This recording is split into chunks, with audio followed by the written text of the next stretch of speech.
대표님! 보혜씨 왔어? 대표님, 테슬라 급락했는데 2차전지 관련주는 어떻게 해야 돼요? 오늘도 역시 너무나 좋은 질문이네. 사실은 저희 루틴을 여러 번 말씀드렸지만, 그러니까 루틴이라는 건 하루 주식 투자를 위해서 어떻게 하루를 움직이나? 저 같은 경우는 아침에 일어나면 당연히 미국 증시부터 보죠. 근데 이걸 오해하시는 분들이 있어요. 막 밤에도 보고 새벽에도 보고.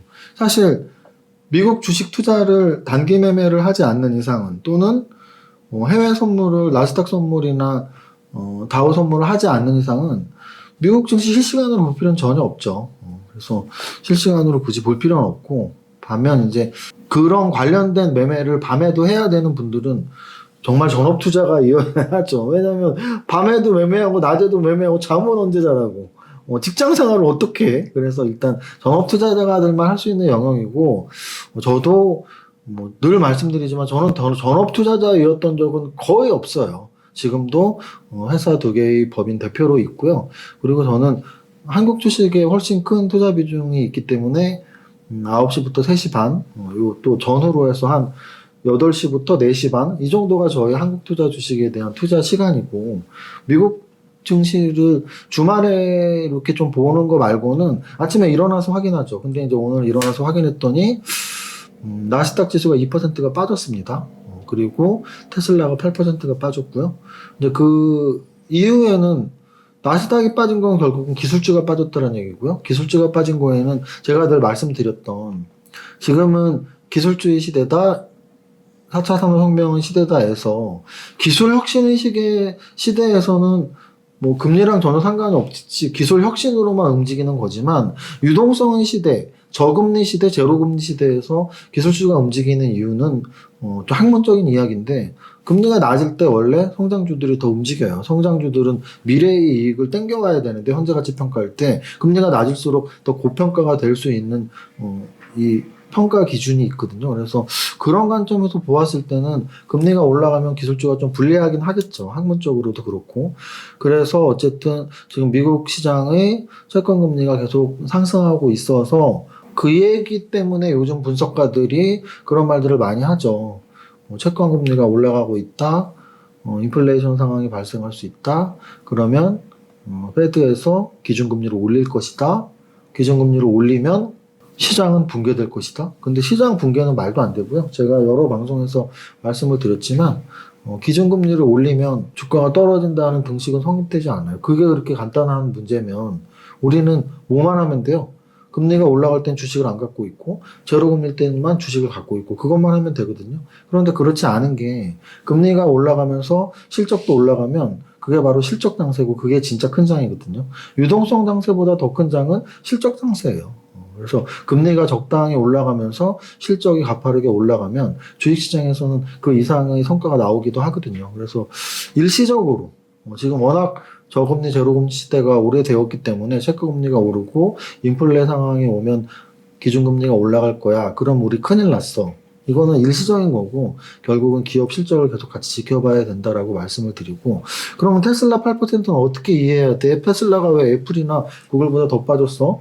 그거는 어찌 보면 이런 거죠. 많이 올랐으니까 많이 떨어질 수 있는 거죠.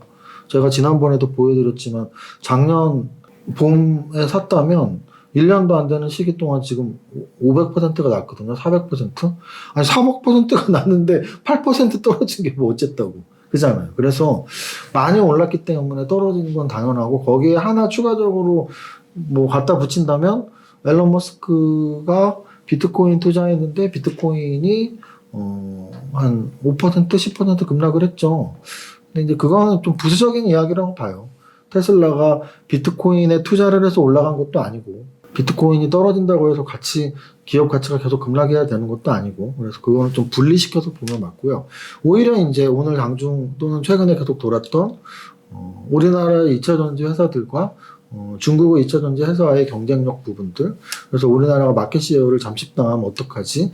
그냥 LG화학이나 삼성 SDI, SK이노베이션이 중국의 2차전지 회사들과 이겨낼 수 있는지, 이런 부분에 대한 의구심들 뭐 이런 게 좀 어제 오늘 나왔다고 보시면 되고, 근데 종합적으로는 저는 계속 말씀드리지만 반도체 강국이 나왔고 네이버 카카오가 있고 현대차 기아차가 있고요. 또 하나는 LG화학 삼성 SDI SK이노베이션의 역사가, 제가 삼성 SDI를 1순위로 꼽는 이유를 설명을 드리면 지금 코로나 이후의 언택트 시대에서만 강했던 게 아니에요. 지금 차트를, 삼성 SDI 차트를 잠깐 한번 볼게요. 제가 삼성 SDI를 좋아했던 이유는 월봉으로 봐야겠다. 이 당시 2018년의 상승, 2017년 초 저점 89,000원에서 2018년의 고점이 25만 원이거든요. 89,000원에서 25만 원이면 10만 원에서 25만 원이면 2.5배니까 1년 반 동안 2.5배가 올랐어요. 그럼 이 당시 거래소 지수는 어땠냐? 이 당시 거래소 지수는 2,000포인트에서 2,500포인트까지 25% 올랐어요. 혹시 암산 안 되시는 분들, 제가 일부러 이렇게 암산을 여러분들 앞에서 하는 이유가 머릿속으로 수리적으로 계속 판단을 하는 게 주식 투자자의 성공 요건이기도 하거든요. 왜냐하면 주식 투자라는 건 결국 확률 싸움이에요. 내가 50% 이상 성공 확률이 있는지 없는지를 머릿속으로 계속 계산을 하셔야 돼요. 아니면 저는 늘 여기 계산기가 있잖아요. 여러분들이 만약에 암산을 못 하시면 손 안에 항상 계산기를 들고 있으세요. 핸드폰에서 반드시 계산기 앱을 초기화면을 끼워 넣으세요. 반드시 계산하셔야 돼요. 자, 그러면 보세요. 거래소는 25%가 올랐는데 그 동 기간 동안 삼성 SDI는 아까 몇 퍼센트 올라갔다 그랬지? 8만원, 89,000원에서 25만원. 그러면 2.5배 올랐다니까. 250%. 25% 올라갈 때 250%. 무슨 뜻이에요? 10배가 더 올랐죠. 이해하셨어요? 코로나 때문에 2차 전지가 간 게 아니고요. 코로나 이전에 이미 삼성 SDI는 거래소보다 10배가 더 올랐었어요. 그리고 지금도 코로나 시대 이후에도 오르고 있는 거고요. 그래서 저는 삼성 SDI가 지금 이렇게 음선이 지금 5개째 조정받고 있는데, 과연 그러면 삼성 SDI는 팔아야 되나요? 사야 되나요? 짜장이에요? 짬뽕이에요? 라고 했을 때 저는 여전히 말씀을 드리고 싶어요. 만약에 내가 중장기 투자자다, 당연히 갖고 있으시면 됩니다. 내가 중장기 투자자다. 근데 맨날 사고 싶었어. 맨날 사고 싶었으면 사시면 됩니다. 중장기 투자인데 2년 있다 까보자고요. 3년 있다 까보자고요. 우리나라의 2차 전지 산업이 오늘보다 안 올라 있을지 올라 있을지. 자, 그 다음 단기 매매자다. 단기 매매자는 좀 다른 영역이에요. 단기 매매자는 단기 추세도 보셔야죠. 근데 단기적으로 제가 늘 말씀드리는 단기 추세는 봉의 형태나 이평선의 위치인데요.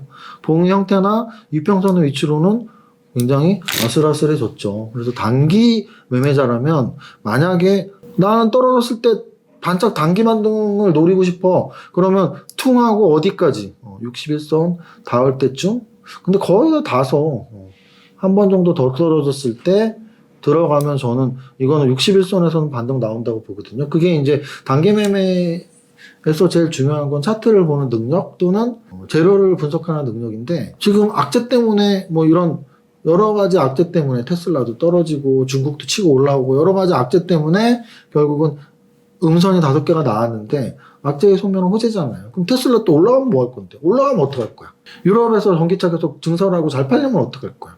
그래서 삼성 SDI는 악재가 좀 소멸되고 호재가 나올 시점, 그리고 차트상으로도 61선, 그래서 2차 전지 대장주로서 단기 매매는 분명히 반등 구간이 곧 나올 것이다. 중장기 투자는 떨어졌다 올라갔다가 의미가 없고 그냥 그 기업의 가치, 삼성 SDI 기업의 가치는 코로나 때문에 오른 게 아니고 2018년에도 지수가 25% 오를 때 10배가 올랐었고요. 지금도 그러니까 지수의 10배, 250%. 그리고 지금도 코로나 이후에도 주도주였니? 너무나 주도주였죠. 왜? 코로나 저점이 18만 원에서 71만 원, 18만 원에서 71만 원이면 몇 배가 올랐을까요? 한 암산으로만 해도 300% 이상이죠? 350%겠네. 왜? 20만 원이 60만 원 되면 300%, 20만 원이 70만 원 되면 350%. 그러면 350% 올랐어. 지수는 2배, 100% 올랐어. 지수보다 3배 올랐죠? 지수는 100%, 얘는 350%. 주도주나 무엇인가? 주도주는 지수보다 강하네. 2017, 18년도 지수가 오를 때 2000에서 2500 오를 때도 삼성 SDI는 더 강했고, 그리고 지금 코로나 저점에서 지금까지 지수가 2배 이상 오를 때도 얘는 3배, 3.5배가 올랐기 때문에 저는 계속 주도주라고 말씀드리고, 주도주는 중장기 투자 관점에서 여전히 매수 욕구가 나는 종목이다. 반면에 단기 매매 관점에서는 그동안 낙폭이 커졌으니까 반등도 노릴 수 있다. 여기까지. 2차 전지 어떻게 해야 돼요? 제가 생각하는 2차 전지의 주도주 삼성 SDI에 대해서 설명을 드렸습니다. 그럼 오늘 지수는 어땠는데, 지수 간단히 말씀드릴게요. 지수는 0.31% 하락, 거래소는 0.31% 하락, 아래꼬리 만들었습니다. 코스닥은 1.85% 하락, 코스닥은 몸통이 꽤 긴 음선 나왔습니다. 그래서 거래소, 코스닥 모두 좀 불안했던, 특히 코스닥은 61선 깼네요. 그래서 코스닥은 61선 깼기 때문에 오히려 단기 반등 타이밍 점점 가까워지고 있다라고 말씀드려요. 지금 코스닥은 1월, 2월의 단기 박스에서 박스의 저점이 왔죠. 박스의 고점으로 다시 왔다 갔다 할 가능성이 높다. 이렇게 말씀드리고요. 지수 이 정도로 말씀드리고 시가총액 상위 그룹들 한번 보겠습니다. 시가총액 상위 종목 중에 오늘 우리가 SK 하이닉스가 1.47, SK 하이닉스는 전고점 거의 내일이면 뚫겠네요. 이런 종목들이 계속 돌아다녀야 돼요. 뭐냐면 네이버가 역사적 신고가 뚫었었죠. 그리고 삼성 SDI 방금 봤지만 사실은 이 가격이 역사적 신고가거든요. 뚫고 지금 밀렸거든요. 역사적 신고가를 계속 돌아가면서 뚫는 것은 굉장히 좋은 현상이에요. 그래서 저는 오늘 SK 하이닉스가 역사적 신고가는 아니지만 전고점 뚫을 가능성이 높아진 것에 아직은 장의 꼭지가 아니다, 이런 말씀을 드리고 싶은 마음이고요. 네이버는 오늘 1% 올랐고 현대차도 오늘 1%가 올랐습니다. 그런데 아까 말씀드린 LG화학하고 삼성 SDI가 좀 안 좋았다.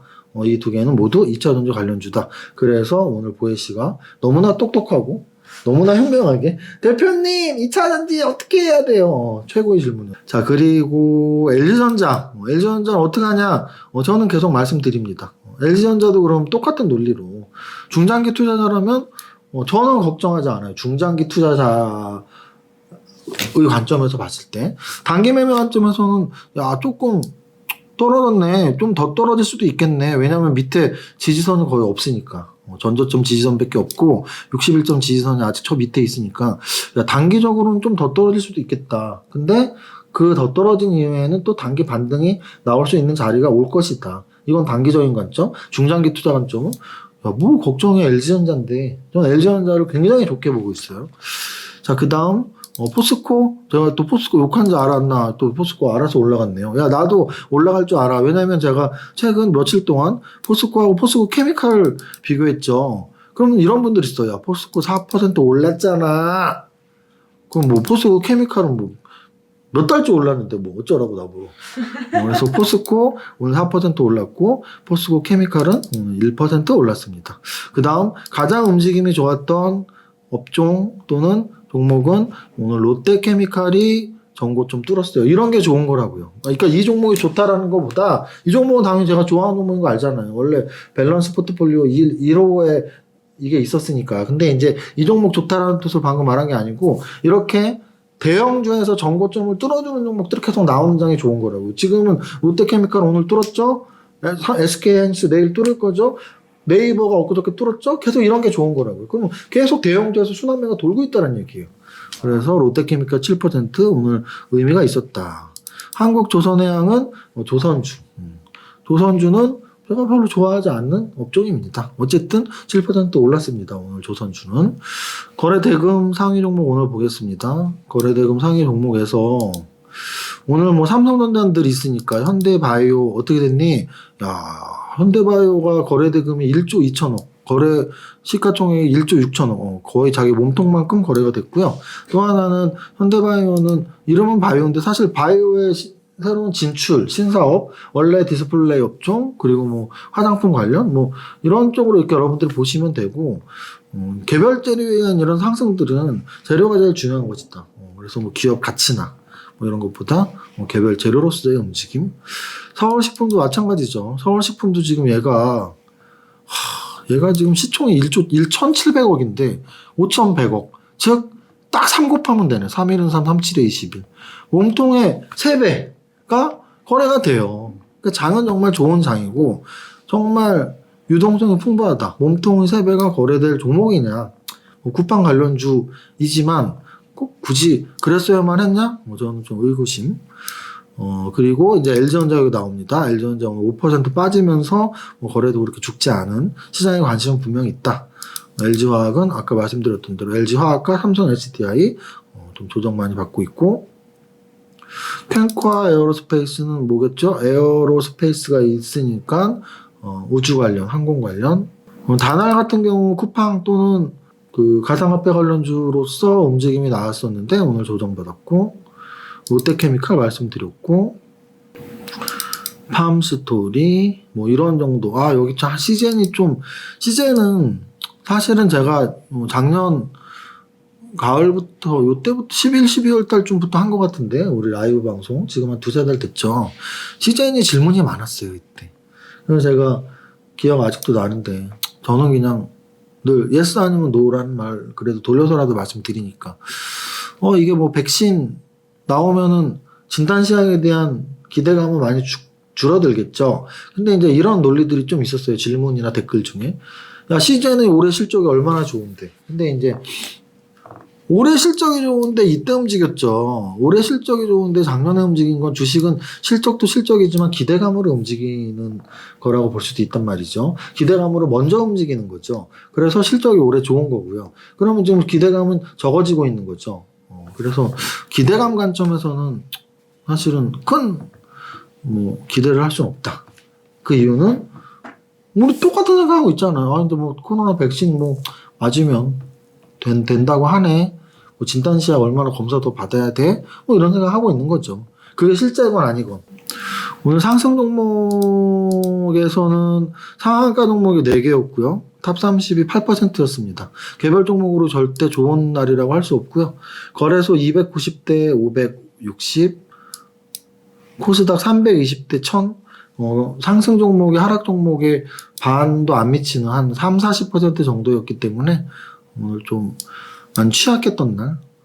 상한가 3종목인데 골든센츄리, 소리바다, 키네마스터 개별주들, 한농화성까지. 그리고 이제 그 밑에 있는 종목들 팜스토리, 현대바이오 이런 종목들이 있고, 사실은 얘네 진짜 좋았네 라고 할 만한 애들을 찾기는 쉽진 않아요. 얘네는 진짜 좋았다라는 거. 근데 이제 그나마 이거 좀 재밌는 것들이 있어요. 한네트, 로지시스, KCT 이런 애들이 한국 컴퓨터 지주 관련주들이에요. 한네트, 로지시스, KCT 이런 애들이. 그래서 보통 핀테크 또는 예전에 화폐개혁 또는 디지털 화폐 관련주라고 이렇게 보통 불리우는 애들. 그리고 포스코 관련주가 어제까지도 좋았었는데 윗꼬리 만들긴 했지만 포스코 강판이 오늘도 좋았고요. 시가총액 상위 그룹 중에서 그래도 좀 이름이 올라온 애들이, 파라다이스가 시총이 1조 5천억이거든요. 중국 관련주입니다. FNF가 시총이 2조 2천억이에요. FNF 2조 2천억짜리 오늘 8% 올랐고요. 그리고 롯데케미칼 11조짜리인데 오늘 7% 올랐고요. 한국조선해양 8조짜리인데 오늘 7%가 올랐습니다. 그래서 오늘 사실은 전체적으로 시가총액이 큰 종목들 중에 탑 30에 이름 있는 애들이 꽤 있었습니다. 그래서 지수는 빠졌지만 무조건 나쁘다라고 말하기는 그래도 빠진 지수치고는 조금 괜찮은 날, 이 정도로 말씀을 드릴게요. 자, 여기까지 하겠습니다. 오늘 정리 한번 드릴게요. 사실 저는 주식시장에서 희망 고문을 제일 싫어하는 사람이에요. 그래서 제가 라이브 방송에서도 좀 안 좋아 보이는 건 제 기준에는 안 좋습니다. 좋아 보이는 건 제 기준에 좋습니다. 이렇게 말씀드려요. 제가 지금 지수는 계속 나쁘지 않아요 라고 말하는 건 중장기의 상승 추세가 무너졌다라는 건 나오지 않아요, 아직. 다만 단기 조정 구간이라고 계속 말씀드리고, 그 단기 조정 구간은 1월부터 지금까지 이제 한 달 보름 정도가 됐네요. 3월 초가 되면 2달이 다 되겠죠. 3월 초 전에 움직임이 한번 나올 가능성. 왜냐면 단기 조정의 또 하단 가까이 왔으니까 그래서 지수는 여전히 중장기 상승 추세 속에 단기 조정 박스 구간이다 이렇게 말씀을 드리고 박스의 하단까지 내려와 있는 상태. 그리고 오늘 첫 질문이었던 2차 전지 관련주들이 오늘 시가총액 상위에서 많이 빠진 종목들이다. SK이노베이션은 별로 안 빠졌지만 LG화학과 삼성 SDI가 많이 빠졌는데 저는 삼성 SDI를 좀 주도주 논리로 설명을 드렸어요. 2017-18년도 지수가 25% 오를 때 삼성 SDI는 250% 올랐고 작년 코로나 저점에서 지금까지 지수가 한 100% 이상 오를 때 삼성 SDI는 300% 이상 올랐고요. 그래서 그런 관점, 주도주는 시장이 끝날 때까지 간다면 여전히 2차 전지 관심 갖자 이렇게 보시면 될 것 같고요. 그리고 업종별로 아까 말씀드렸던 2차 전지가 약세. 반면 롯데케미칼은 화학주 중에서 좀 대장주인데 롯데케미칼은 오늘 좀 상승률이 높았다라는 거. 거래대금 쪽에서 봐도 LG전자 좀 빠지면서 거래 터진 게 좀 기억에 남고 상승률 상위 종목에서는 한국컴퓨터 지주 그룹사 애들이 좀 움직임이 좋았던 거. 지수는 거래소는 보합 가까이였지만 그래도 상승 등락 비율로는 압도적으로 한 2배, 3배 이상 하락 종목이 더 많았다라는 거. 그럼에도 불구하고 그래도 이건 좋잖아 라고 말할 수 있었던 건 1조 이상짜리 예를 들면 FNF랄지 또는 조선주에서 한국조선해양 그리고 화학주 10조가 넘는 롯데케미칼 여기까지 보면 될 것 같습니다. 우리 백조님들 오늘 힘드셨죠? 아우 척이면 척이네. 백조님들 힘드셨죠 하니까 우리 보혜씨가 또 내 눈빛을 딱 보고 우리 백조님 오늘 좀 풀이 죽은 것 같아. 울고 있는 거 아니에요? 날개를 활짝 펴고 오늘 힘드셨으니까 그냥 한 줄만 간단히 부를게요. 영상 보는 것도 힘들 수 있으니까. 자, 첫 번째 줄만 우리 백조님과 함께 그래도 신나게 불러보겠습니다. 시작! 나는 10년 안에 100억 부자 될 거야. 자, 여러분들의 100억 부자를 응원합니다. 백조님들 화이팅! 안녕하세요. 이정은 세무사입니다. 2월의 마지막 주 화요일 12시입니다. 주식시장에 참 많은 분들이 참여하게 되었다는 것을 여러 상황에서 느끼는데요. 지난주 일요일 런닝맨에서 실제 종목으로 모의 투자 대회를 하는 것이 방영되는 것을 보고 또 한 번 느끼네요. 사실 런닝맨이 시청 연령대가 조금 어린 것으로 알고 있는데 부모님이 주식 투자에 대한 기초 지식과 원리가 있다면 자녀분과 같이 시청하면 굉장히 큰 주식 투자 교육이 될 수 있겠다는 생각이 들었습니다. 성인분들 중에도 주린이분들에게 주식 투자 교육이 될 수 있음은 물론이고요. 그 방송에서 양세찬님이 5번의 투자만으로 50만 원을 5천만 원 이상 만들었는데요. 원금의 100배를 만든 거죠. 방송 프로그램이긴 하지만 실제 주식시장에서도 가능한 시나리오라고 생각합니다. 우린 모두 쉽게 큰 돈을 벌고 싶어서 주식 투자를 하고 있으니까요. 올해 1, 2월 조정장에서 조금 의기소침해지신 분들은 주식시장의 메커니즘을 잘 기억하시고 올바른 주식 철학을 형성해 나가신다면 단기의 변동성에 휘둘림이 있더라도 중장기 계좌 우상향을 누릴 수 있을 것이라고 확신합니다. 오늘 거래소 마이너스 0.4%, 코스닥 마이너스 1.2%로 양시장 조정 중에 있네요. 미증시 나스닥 2% 하락 사유가 테슬라 8% 하락을 포함한 기술주의 하락, 그리고 거기에 영향을 미친 채권금리의 상승, 인플레이션이라고 여러 뉴스에 나오고 있습니다. 거래소 시총상위에서 SK하이닉스는 오늘도 양선 상승을 보이며 1월 고점 갱신 가능성을 높이네요. 시총상위 주도주를 번갈아 가면서 전고점을 갱신하는 것은 상승장이 계속되는 것에 대한 확률을 높여주는 시그널 중 하나이니 계속 주목할 필요가 있습니다. 반면 테슬라 급락의 2차 전지 관련주가 어제에 이어서 오늘도 매를 맞고 있는데요. 이번 상승장의 가장 강한 주도주가 2차 전지와 자동차라는 측면에서 주도주 조정 시 매수를 고려하시는 분들은 역시 잘 주목하고 지켜볼 필요가 있습니다. 좀 더 아래 시총을 보니 화학주 중에 대장주라고 말씀드리는 롯데케미칼이 전고점을 갱신하고 8% 상승 양봉이 나오고 있네요. 화학주를 계속 지켜볼 이유입니다. 코스닥 시총 상위에서는 시젠의 10% 하락이 가장 눈에 띄는데 시젠 종목 상담 시 계속 말씀드렸던 논리인 올해 실적이 좋은데요. 코로나 백신을 맞으면 진단시약은? 이라는 투자자들의 기업 이미지가 더 재료 가치가 크다라는 것을 기억하시면 좋을 듯합니다. 결국 기업 실적은 주가에 영향을 미치는 여러 가지 중에 큰 부분이지만 전부는 아니라는 것이라는 논리를 이해하시면 좋겠습니다. 전체 상승률 종목은 상한가 종목 두 종목의 7%대 상승이 탑 30이므로 지수 하락하는 날이기에 개별 종목의 상승률이 그리 좋지 않습니다. 눈에 띄는 종목군도 보이지 않지만 롯데케미칼이 8% 상승으로 상승률 30 안에 이름이 들어있고 한네트, 로지시스, KCT 등 한국컴퓨터 지주 관련주들이 동반 상승하는 모습이 그나마 눈에 들어오네요. 여기까지입니다. 오늘의 한 줄평. 중장기 상승 추세 속 단기 조정 지속. 모두의 성공 투자 화이팅!